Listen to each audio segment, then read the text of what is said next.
E adesso io chiamo il presidente Antonella Sidoti della Fondazione, non la vedo però, eccola là, presidente Antonella Sidoti della Fondazione Albatros Academy.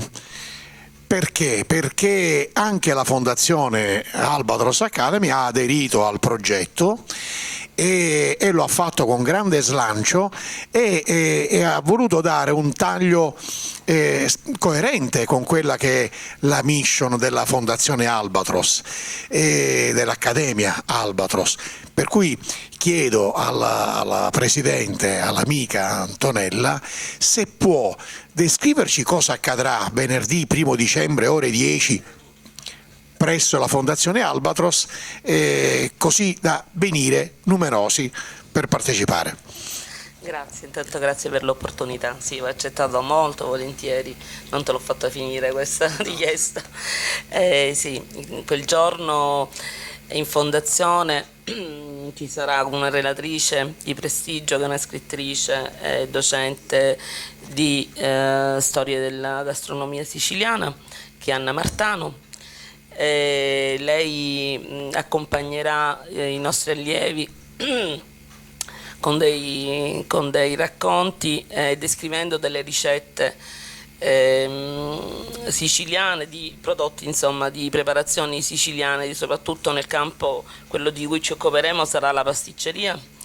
Verranno realizzati dei dolci panatighe, che sono dei dolci tipici siciliani, che sono nati a partire dal 600 con una strategia, ed è un aneddoto, ma è la narrazione che faremo, con una strategia delle suore che volevano supportare i frati predicatori durante il periodo della Quaresima.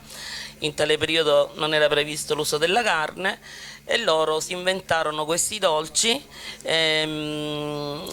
ripieni di carne, mascherati, camuffati dalla presenza del cacao, dello zucchero, delle noci, eccetera, per sostenerli. Particolarmente energetiche, sì. Sì, utili per appunto per tutte le loro i viaggi in periodo della Quaresima. Naturalmente questo è l'aneddoto, in realtà loro probabilmente è anche vero, ma in realtà si usava già lo zucchero, era un rimedio naturale come conservante di cacciagione, laddove